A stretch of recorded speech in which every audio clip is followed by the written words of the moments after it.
So I wanted to reshoot a different angle and go into a couple small things that I didn't talk about. Um, Even though I end up talking for a while, but what I realized in the last video is in 2D that the distance once you see it on YouTube is a little bit too far to really see, so I have to stand like twice as close. Um, so that hopefully looks a bit better. Um, okay. Uh, so basically, um, the difference between digital sculpting and trying to reproduce this is if you're doing something in clay, you're really on an atomic scale, or well, I shouldn't say atomic so much as you're limited to the mineral or particulate size of the clay for fine detail, which is you know going to be in the billions compared to polygons in the millions. um so there are certain things and certain details or ways that you're manipulating these vertices that might fight you here and there, and you have to kind of work around that. Uh, like I said, this is probably like 90% plus done, and that I'm satisfied with. He still needs like a tongue pad. And then as far as him being for the digital only version, in VR and whatnot, is he will need, sculpted fur, eyebrows, because he has nose hair, ear hair, the beard, etc. And and then the whole back of his head is actually hair too, and that's why it looks flat, because I was leaving that.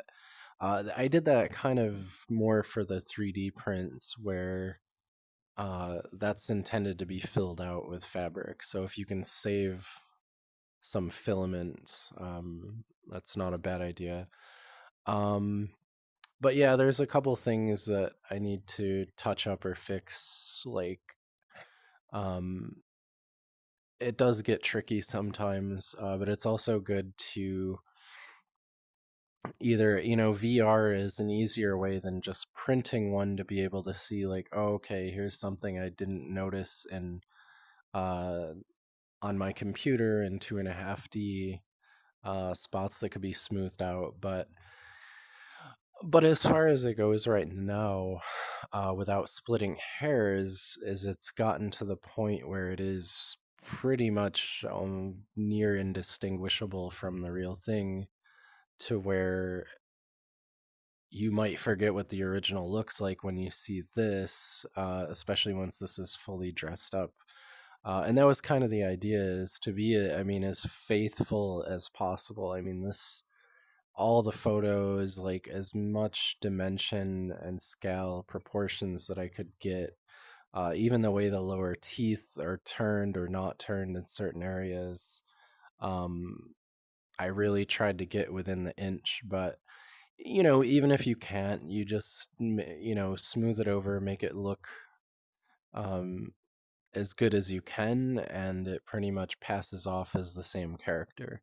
I mean, in character design, things are changing all the time or being updated.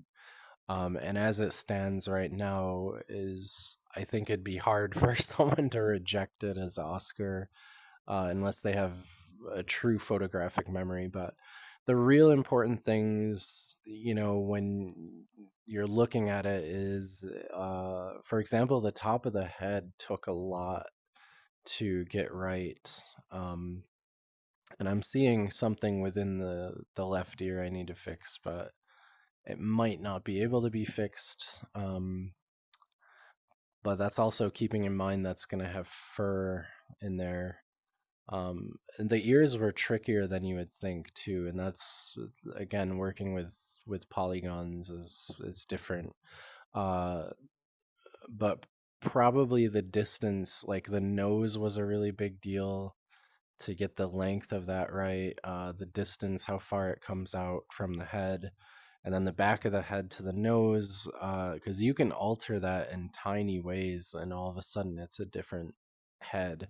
Um, but luckily I was able to match up pretty well with original photos. The jaw is very tricky with the jowls to get it completely smooth.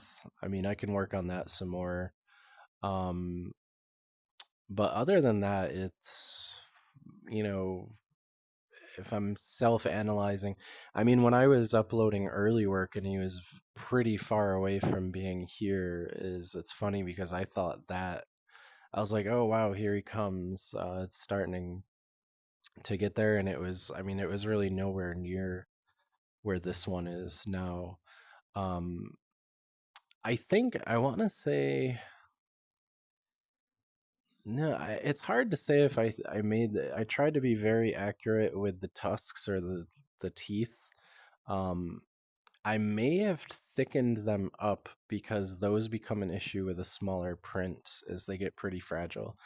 The other thing that I had to be very specific on were the upper lips, and the way that they have this particular beveling to them, and even under his right nostril, how that uh, ripple is lower than the one next to it. So I was very tedious, and there were certain details I couldn't make out in the photos. So I probably had to kind of make almost like AI would make predictions of how it would be. Um, but as far as like getting the look right too is unfortunately high motion, the people that made this were uh, now out of business, so I couldn't find the original artist or sculptor. So this isn't something that out of my imagination I would probably come up with. So you have to kind of get in the mindset and the head of another designer and be reproducing their work, and sometimes that's pretty slow. Um, and the best way I would describe him is and a few people have described him as this. They're like, he kind of reminded me of like a Jim Henson, um, creature shop, or some kind of like Ludo from Labyrinth mixed with Sweetums from the Muppet Show. What my take on it is, it's really all in his eyes. Is that he is kind of innocent, but once you see those eyes, with how small the pupils are, being that they're red, like kind of bloodshot eyes, as he looks deranged, like he's going to kill you, and obviously he has severed heads around his waist. And I think that it's almost like Jim Henson meets Frank Frazetta, and I think that's why people are kind of obsessed with this thing as a design and not just a rather large animatronic. um I know that Distortions Unlimited, they have a similar sized ogre. He might be a little shorter, like maybe 12 feet. Um, so it's not like this ogre design is totally unique. You always have kind of the underbite. And a few people, and it's kind of annoyed me when they're like, oh, Shrek. And I'm like, how? That's not exactly. But for people who are local and grew up with it, I guess you get it. And but yeah, I wasn't originally going to share such early journals, but it's not just about the project. It was more about a lot of it was being a fan and having an obsession myself, and just eager to share what was going on, even in the early stages. And so yeah, so I might jump over. I'll show a couple other things, projects in here I'm working on. One is kind of a large architectural thing, which will kind of give an idea or insight into if I can complete the actual exterior and some interior of Switz's itself, which, putting all of this together, it should be pretty intense. But yeah, I mean, that's all there is to say right now. Is I'm still working on it. I'll probably start to block out the actual body and make decisions there. The decision there is for him being in here.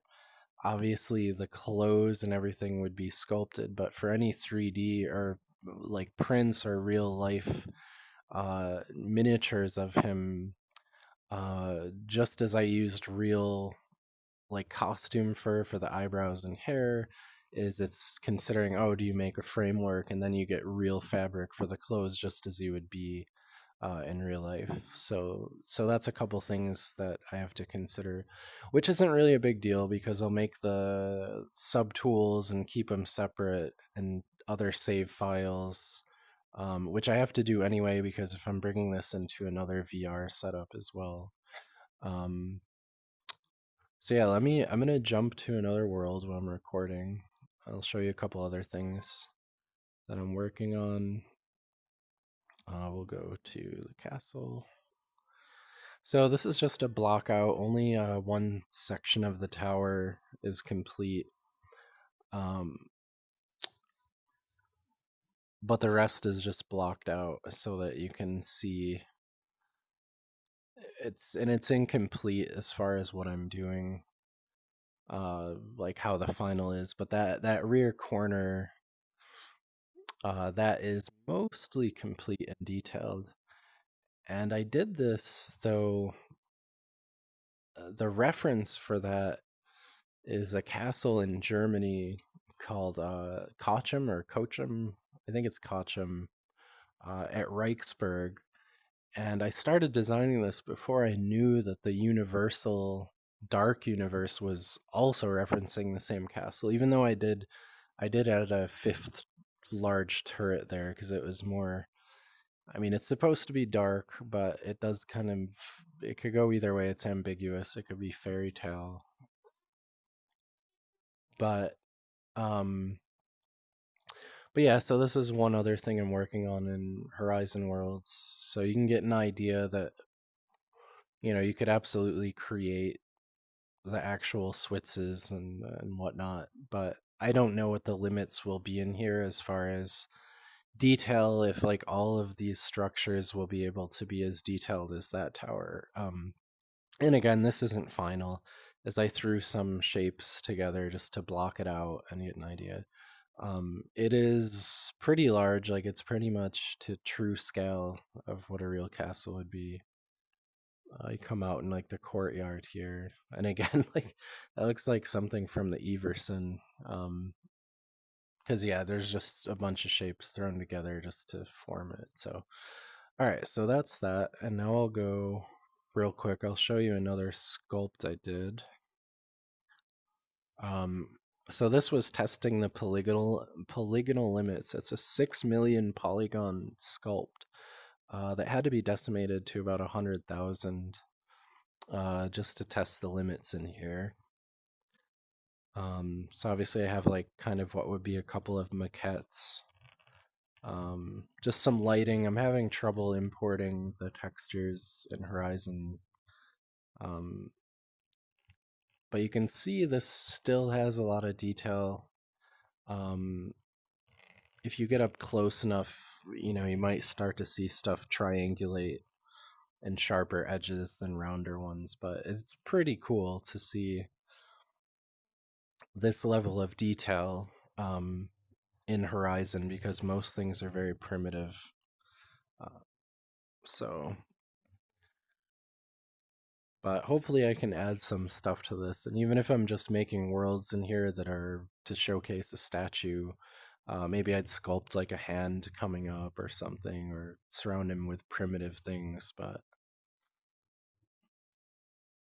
if you have megalophobia, this is definitely a little creepy for sure. So the only thing with decimation on some of the sculpts is it starts to show things that are apparent, or like if you had to merge two different pieces of clay, um, they're not as blended once it's decimated as they are in the higher detail. So, um, but yeah, so everything is a work in progress and testing in here.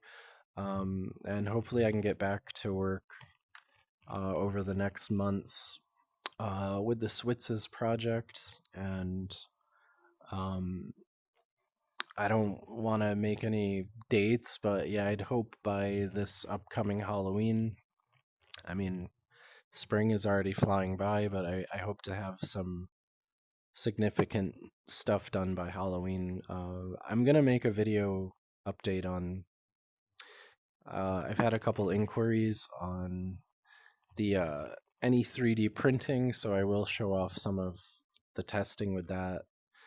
And but I'll probably go quiet for a while until I make some changes, just so I'm not sharing the same old stuff. So anyway, that is all.